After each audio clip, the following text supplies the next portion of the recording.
Dr. Alice Bennett stared through the large window of the Lunar Research Station, watching Earth float like a blue marble in the black sky.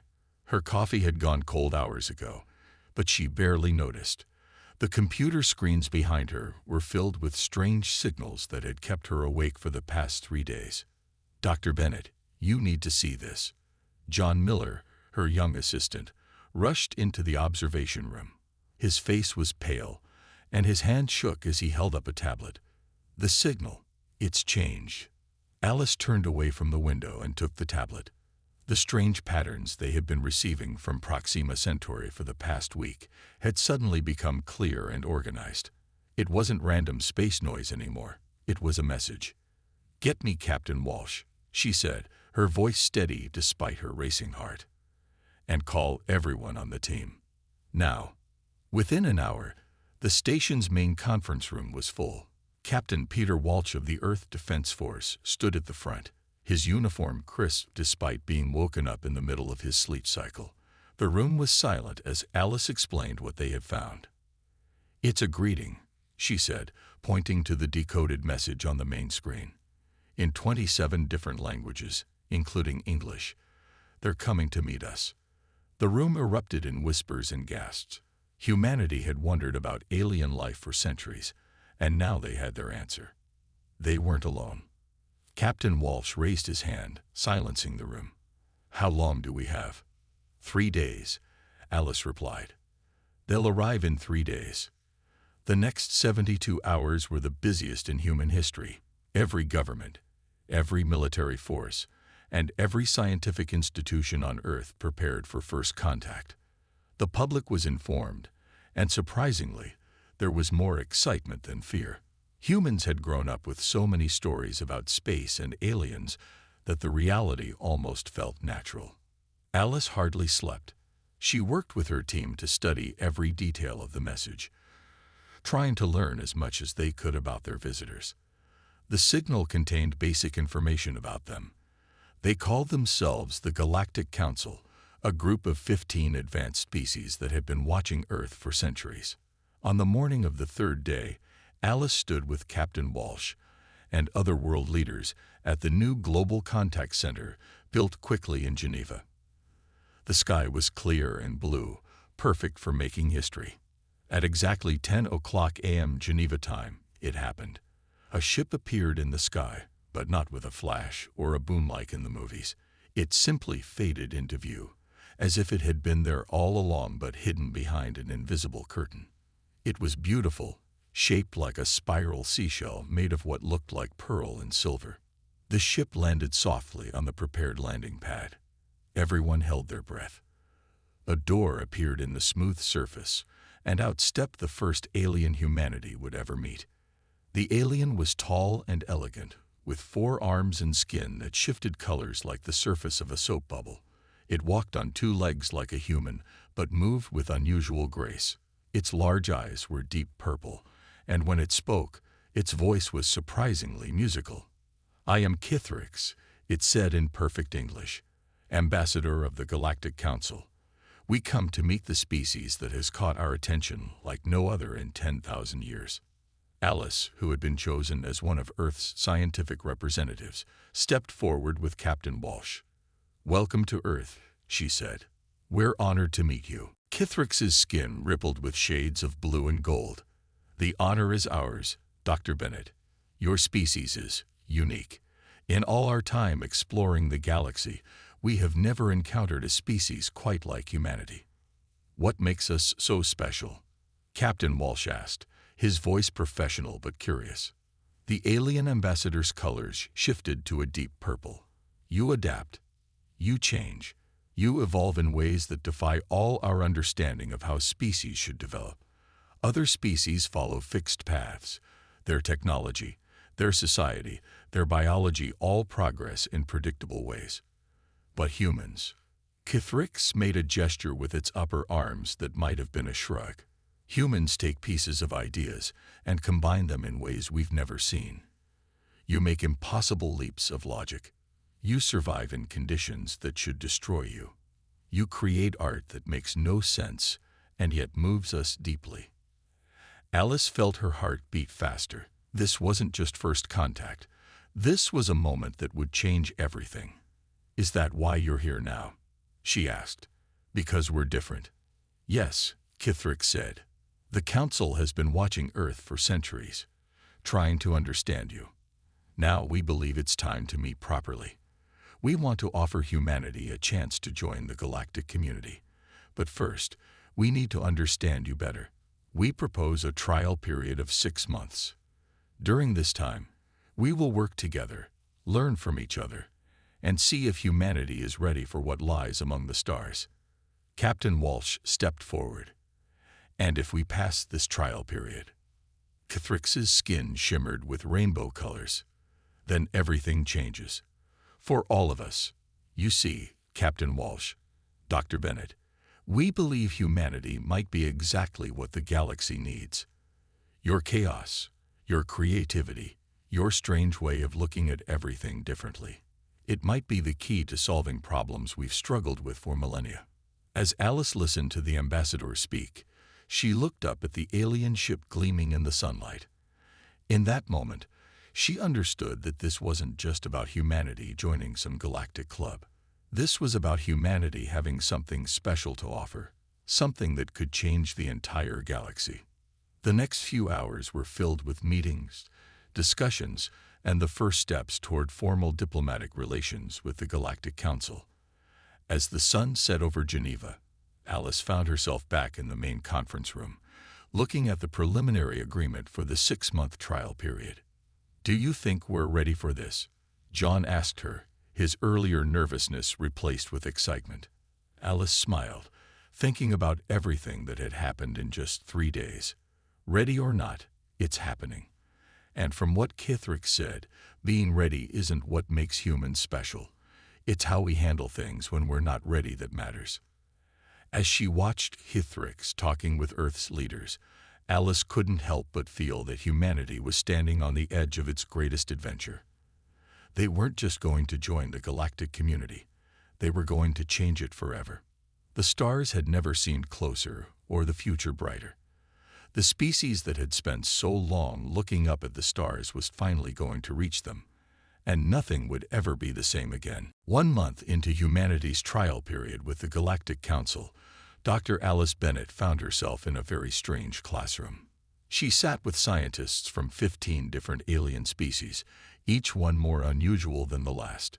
They were all there to learn about Earth's approach to terraforming, and their teacher was Susan Martinez, one of Earth's top experts in the field.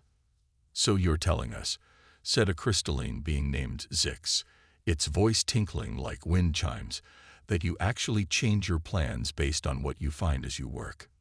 Susan smiled and nodded.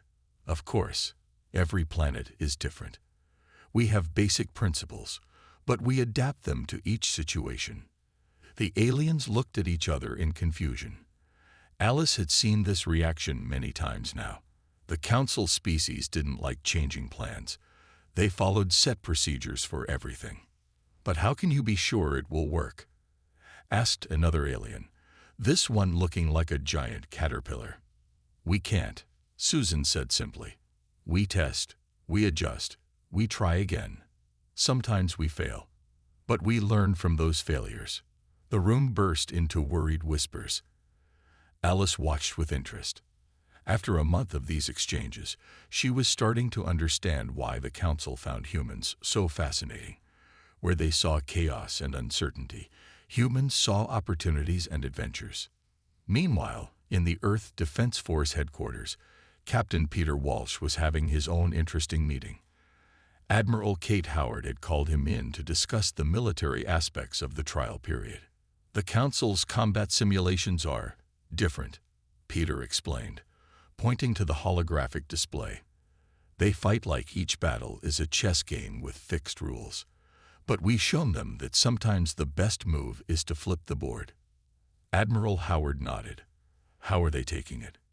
"Some are scared, some are excited, but they're all interested." Peter brought up footage from yesterday's joint training exercise. "When we showed them guerrilla warfare tactics, half of them thought we were breaking the laws of physics." Back at the Lunar Research Station, John Miller was making an important discovery. He rushed into Alice's office just as she returned from the terraforming class. "Dr. Bennett, I figured it out." He was so excited he nearly knocked over her coffee. "I know why they're so rigid in their development." Alice sat down, giving him her full attention. "Tell me." "It's their genetics," John explained, pulling up complex diagrams on the screen. "Every council species evolved along extremely narrow paths. Their DNA doesn't allow for much variation. But humans," he pointed to a human DNA chart, "we're full of junk DNA, random mutations, and adaptability. We can change and evolve in ways they simply can't." This news spread quickly through the council representatives. Some found it disturbing, but others were fascinated. Kithrix, who had become a strong supporter of humanity, called an emergency meeting. "This explains so much," the ambassador said, its skin shifting through shades of excited green. "Your species can not only think differently, you are physically built to be different, to change, to adapt." Susan Martinez proved this point dramatically the next day. The council had been struggling for centuries with a dying planet called Xerxes IV. Its atmosphere was degrading, and nothing they tried had worked. Susan asked to see their plans. "You're approaching this backwards," she said after studying them.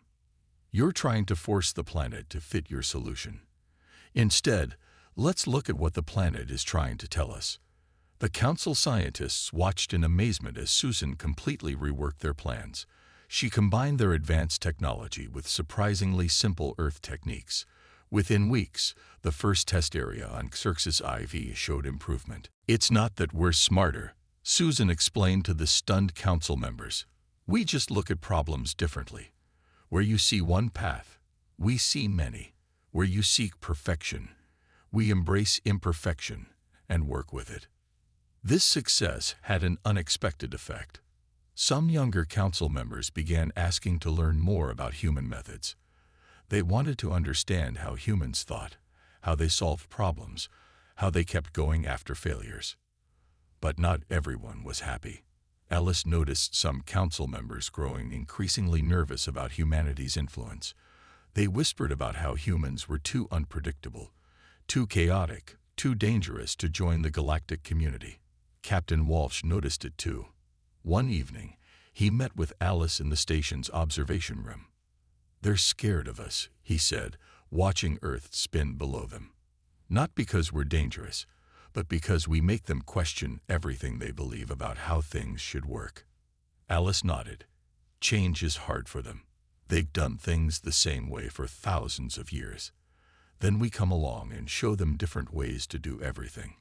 Do you think we'll pass the trial period?" Before Alice could answer, alarms began blaring throughout the station. Emergency lights flashed red, and Kithrix's voice came over the speakers, sounding urgent. "All representatives to the main conference room immediately. We have a situation." When they arrived, Kithrix's skin was a dark, worried purple. The ambassador looked at the gathered humans and aliens with grave eyes. "We have just received word," Kithrix announced. "The nexeri, a hostile species we've contained for centuries, have broken through our defenses. They're attacking multiple council worlds at once." The room erupted in panic. Council members began arguing about proper procedures and traditional responses. But Alice noticed something interesting. Several of them turned to look at the humans in the room. "Our usual tactics aren't working," Kithrix continued. "The nexeri have somehow adapted to bypass our standard defenses. The ambassador paused, its skin shifting to a color Alice had never seen before. "We need help. Human help. Your way of thinking differently might be our only hope." Captain Walsh stepped forward. "Tell us everything about these nexeri. Let's show you how humans handle a crisis." As Alice looked around the room, she realized this was humanity's real test. The 6-month trial period didn't matter anymore. What mattered was how they would handle this threat. This was their chance to prove that humanity's different way of thinking, their adaptability, and their creativity weren't just interesting traits. They were crucial survival skills that the galaxy desperately needed. The crisis had begun, and humanity was ready to show the galaxy exactly what made them special. The main conference room of the Lunar Research Station had turned into an emergency command center. Screens covered the walls, showing battles across different star systems. The nexeri attacks had caught the Galactic Council completely off guard. "Show me again how they're attacking," Captain Peter Walsh said, studying the tactical displays. He stood with Admiral Kate Howard and several Council military leaders. A tall bird-like alien named Rax touched the screen, replaying footage of a nexeri assault. "They attack in straight lines, overwhelming our defense grids with pure force. It's not their usual strategy. We don't understand how they changed so quickly." Peter watched the replay 3 times before he smiled. "They didn't change. They copied you." Everyone turned to look at him. Kithrix's skin shifted to a questioning yellow. "What do you mean?" "Look at their attack pattern," Peter said, pointing to the screen. "It's exactly like your defense pattern, just reversed. They studied how you fight and matched it. That's why your usual tactics aren't working. You're basically fighting yourselves." The council members stared at the displays, finally seeing what Peter had noticed. Their rigid, predictable battle strategies had become their weakness. Meanwhile, in the science lab, Dr. Alice Bennett was making her own discovery. She and John Miller had been studying nexeri biology from the council's database. "John, look at this." Alice pointed to her screen. "The nexeri have an unusual nervous system. It's almost like they're all connected." John finished her thought. "Some kind of hive mind." "Exactly. And look what happens when they're exposed to certain frequencies." Alice pulled up a chart. "Their neural patterns get disrupted." While the scientists worked, Susan Martinez was thinking about the problem from a different angle. She walked into the command center with an unusual idea. "What if we treat this like a terraforming problem?" she suggested. Everyone looked confused, but she continued. "In terraforming, we don't fight the planet. We work with its natural systems. What if instead of fighting the nexeri head-on, we change the space they're fighting in?" Admiral Howard leaned forward, interested. "What do you mean?" "We have ships with artificial gravity generators, right?" Susan looked at Kithrix, who nodded. "What if we use them to create gravity waves? Not to attack, but to change how ships can move in that space." The council members looked shocked. One of them, a floating cloud of gas named Vox, spoke up. "Using terraforming principles in space combat. That's not how things are done." "Maybe that's exactly why it will work," Peter said, getting excited. "The nexeri copied your traditional tactics. They won't expect something completely different." As they discussed this idea, Alice burst into the room. "We found something." She quickly explained about the nexeri's connected nervous system and its weakness to certain frequencies. Peter's eyes lit up. "Could we combine these ideas? Use gravity waves to deliver a neural disruption signal?" "That's not possible," several council members said at once. But Kithrix noticed something interesting. The younger council members looked intrigued rather than dismissive. "Maybe it's impossible the way we usually do things," Kithrix said, its skin showing swirls of deep thought. "But humans have shown us that impossible just means we haven't found the right way yet." They worked through the night, combining human creativity with council technology. The council engineers were shocked when Peter suggested using Earth's primitive nuclear fusion drives as part of the plan. "Nuclear fusion?" they asked. "That's centuries behind our tech." "Exactly," Peter smiled. "The nexeri won't have any defenses against it because it's too old and simple. Sometimes the best solution is to go backwards instead of forwards." Admiral Howard coordinated with Earth's military forces, while Alice and John refined the frequency that would disrupt the nexeri neural network. Susan worked with council engineers to modify their gravity generators. They tested their plan on a small scale first. A single Earth ship, equipped with both council tech and human innovations, approached a nexeri scouting party. The council members watched nervously as the ship activated its gravity wave generator. The space around the nexeri ships began to ripple. Then the modified frequency pulse went out, carried by the gravity waves. The effect was immediate. The nexeri ships began to move erratically, their perfect formation breaking apart. "It works," Alice shouted, watching the sensor readings. "Their neural network is disrupted." The council ships quickly moved in, easily overwhelming the confused nexeri vessels. For the first time since the crisis began, they had a victory. But the nexeri weren't defeated yet. As news of the successful tactic spread, the nexeri began to pull back, regrouping for what everyone knew would be a massive counterattack. "They're adapting," Peter warned during an emergency meeting. "Just like they adapted to the Council's tactics, they'll try to adapt to ours. Then we'll adapt faster," Admiral Howard said firmly. "That's what humans do best." Cathrix looked around the room at the mixture of humans and council members working together. Its skin showed colors of hope and determination. Perhaps that's what we all need to learn to do.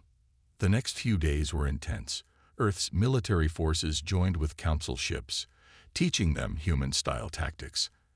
Alice and her team worked on multiple frequency patterns to keep the nexeri from adapting to just one. Susan's gravity wave strategy was expanded to create what she called space terrain, areas where the normal rules of space combat simply didn't apply. The council members were amazed at how quickly humans could switch strategies, adapt to new information, and come up with unconventional solutions. Some even started trying to think more like humans, asking what-if questions and suggesting unusual ideas. As they prepared for the nexeri's inevitable major attack, Alice found herself looking at Earth through the station's window again. This time, she wasn't alone. Cathrix stood beside her. "You know what's remarkable?" the ambassador said softly. "A month ago, many council members thought humanity's chaos was dangerous. Now they're learning that chaos might be exactly what we need to survive." Alice nodded. "Sometimes the best way to handle chaos is to add a little chaos of your own." The station's alarms began to sound. On the tactical displays, hundreds of nexeri ships appeared. The counterattack was beginning. "Ready or not," Peter said, taking his position in the command center. "It's time to show the galaxy how humans fight." The greatest battle in Council history was about to begin, and humanity's unconventional methods would be put to their ultimate test. The combined fleet of Earth and Council ships faced the massive nexeri armada. Through the main viewport of the command center, the enemy ships looked like a swarm of angry metal insects against the starry background. "They're not attacking yet," Captain Peter Walsh said, studying the tactical display. "They're waiting for something." Dr. Alice Bennett stood beside him, watching the sensor readings. "They're trying to figure out our plan. They expect us to follow a pattern like the Council usually does. Then let's surprise them," Admiral Kate Howard said with a smile. She turned to Cathrix. "Ambassador, is everyone ready for Operation Chaos?" Cathrix's skin rippled with excited colors. "All ships report ready. Though I must say, many council captains are still nervous about this unusual strategy." "Sometimes the best pattern is no pattern at all," Peter said. He pressed a button on the command console. "All ships, execute Operation Chaos. Remember, be unpredictable." What happened next amazed even the humans. The combined fleet broke apart in seemingly random directions. Some ships flew in spiral patterns, others in zigzags. Earth ships used their primitive nuclear drives to create false sensor readings. Council ships activated their gravity generators in ways their designers never intended. The nexeri fleet hesitated. Their hive mind tried to analyze the situation, but there was no logic to analyze. For the first time in their history, they faced an enemy they couldn't predict. In the science lab, John Miller watched the sensor readings with excitement. "The disruption frequency is working. Their neural network is having trouble coordinating their ships." Susan Martinez's space terrain strategy added to the confusion. The gravity waves created patches of space where ships moved in strange ways, like rivers and whirlpools made of gravity itself. The nexeri ships that entered these areas found their careful formations pulled apart. But the most surprising thing wasn't the battle itself. It was how the council ships began to change. As they watched the human ships fight creatively, many council captains started trying new things too. Ships that had fought the same way for centuries began to experiment with new tactics. Look at that. Peter pointed to a group of council ships. They had copied an old Earth naval strategy, creating their own version of a pincer movement. They're learning to adapt. The nexeri tried to adjust their tactics, but every time they thought they understood the pattern, it changed. Earth ships would switch from aggressive attacks to defensive formations without warning. Council ships that normally fought in strict formations now moved freely and unpredictably. In the middle of the battle, Alice made an important discovery. The nexeri ships, they're not all connected anymore. Some of them are acting independently. Cathrix's skin showed surprise. That's impossible. The nexeri have always operated as a single mind.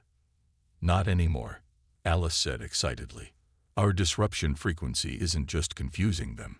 It's forcing individual ships to think for themselves. They're starting to adapt like we do. The battle continued for hours. Slowly but surely, the combined fleet pushed the nexeri back. But this victory was different from any the Council had ever achieved. It wasn't just about defeating an enemy. It was about changing how everyone thought about warfare, about technology, about everything. As the nexeri fleet finally retreated, the Council ships didn't celebrate in their usual formal way. Instead, many of them copied the human tradition of cheering and congratulating each other. Some even tried to give high fives over their communication channels. But the revolution wasn't just happening in space. Back on Earth and on Council worlds, something even bigger was beginning. In the weeks that followed, Council scientists started asking humanity about other ways of thinking. They wanted to learn about art, music, and culture. They were fascinated by how humans could take different ideas and mix them together to create something new. Dr. Alice Bennett found herself teaching a class about human creativity to a group of young council scientists. They were particularly amazed by how humans used imagination in science. "You mean you just think about things that don't exist?" one student asked, "and then try to make them real?" "That's what imagination is," Alice explained. "It's how we dream up new possibilities." The council members tried it themselves. Soon, they were combining human ideas with their own advanced technology in ways nobody had ever thought of before. A young council engineer named Zarthel worked with Alice to create a new type of computer that used both logic and creativity to solve problems. Even the nexeri attack had an unexpected effect. After seeing how the combined fleet fought, many council species started questioning their traditional ways of doing things. Why did they always have to follow the same patterns? Why couldn't they try new approaches?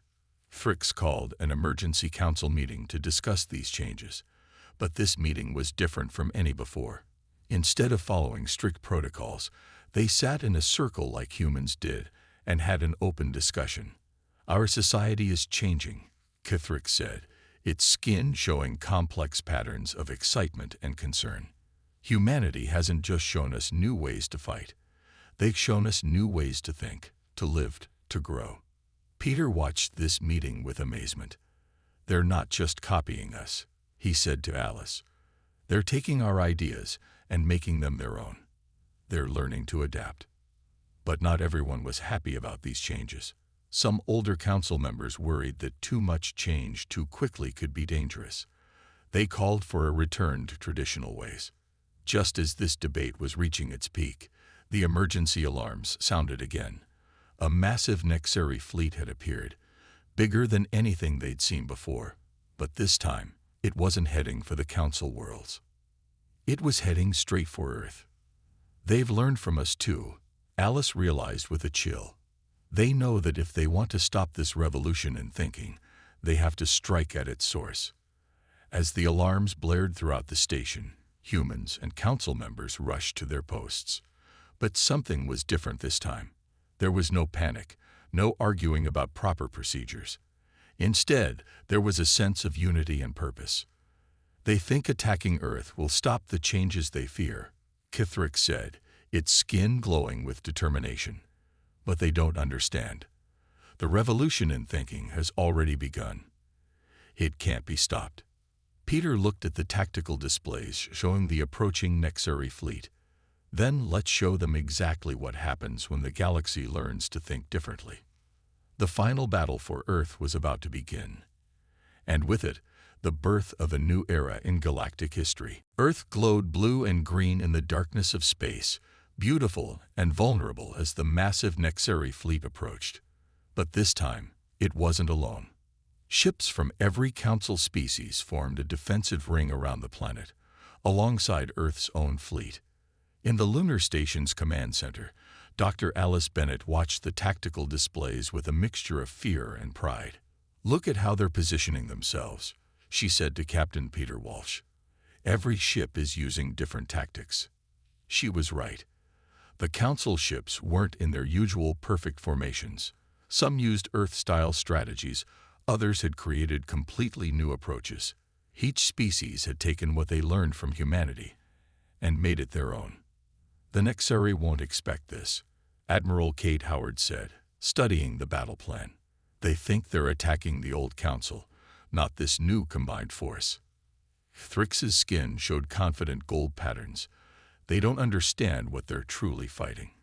This isn't just about defending Earth. It's about defending our right to change, to grow, to think differently." The nexeri fleet came to a stop just beyond the moon's orbit. For a long moment, nothing happened. Then thousands of enemy ships began moving forward in perfect mathematical patterns. "They're still using their hive mind," John Miller reported from his science station. "But look, some of their ships are moving independently again." Admiral Howard smiled. "Then let's give them something to think about. All ships, execute Operation Freedom." The combined fleet burst into action. Earth ships launched old-style nuclear missiles, their primitive radiation confusing the nexeri sensors. Council ships used their gravity generators in ways their designers never imagined, creating a constantly changing battlefield. Susan Martinez's voice came over the command channel. "Gravity terrain is active. Let's show them some real chaos." The space around Earth became a maze of invisible currents and eddies. Nexeri ships that tried to maintain their perfect formations found themselves pulled apart. Some adapted, breaking free of their hive mind to fight independently. Others crashed into each other, unable to handle the unpredictable conditions. But the real surprise came from the Council ships.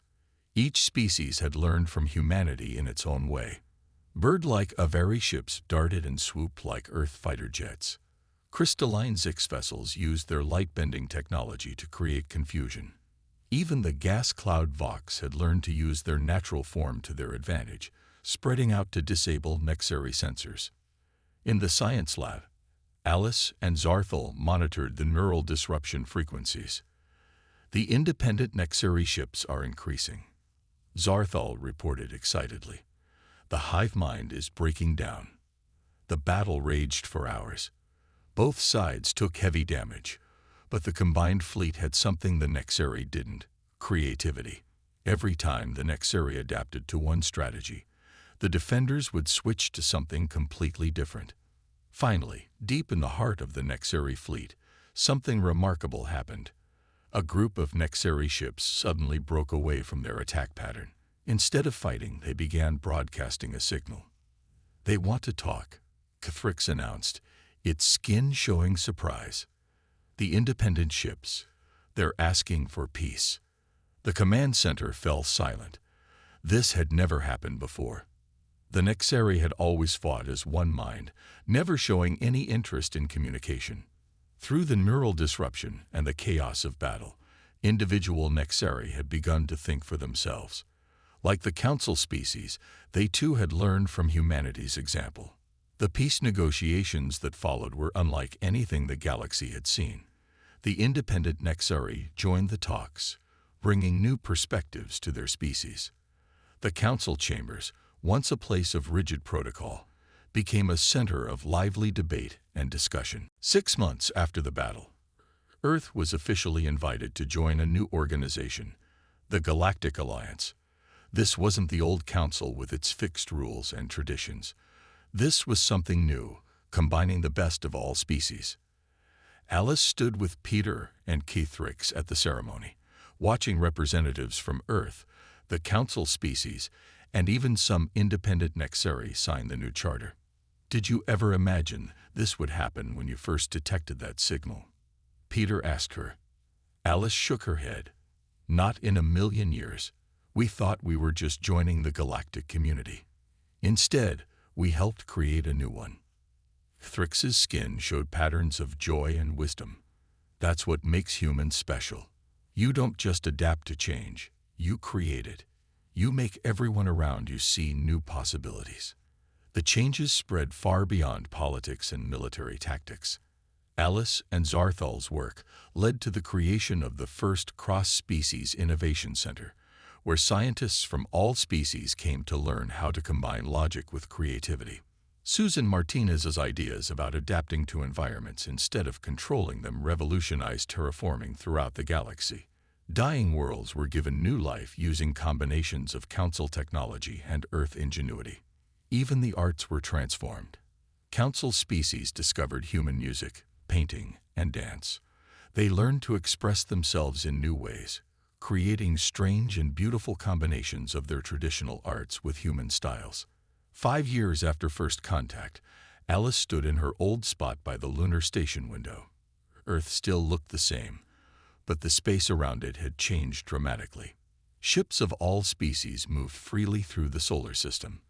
A massive space station was being built at the Lagrange point, designed by a team of human and alien architects. Thinking about old times, Peter asked, joining her at the window. Remember when we thought we were the students? Alice laughed. That we'd have to learn how to be more like them. Instead, we taught them how to be more like themselves, Peter said. How to break free from their patterns and find their own ways. Thrix appeared behind them, its skin showing the deep blue of contentment. You taught us the most valuable lesson of all, that there is no single right way to do things. That strength comes from diversity, from trying new ideas, from being willing to fail and learn and try again. As they watched, a ship of new design passed by the window. It had been built by a joint team of humans, council engineers, and independent nexeri, combining technologies and ideas from all 3 cultures. That's humanity's real gift to the galaxy, Alice said softly.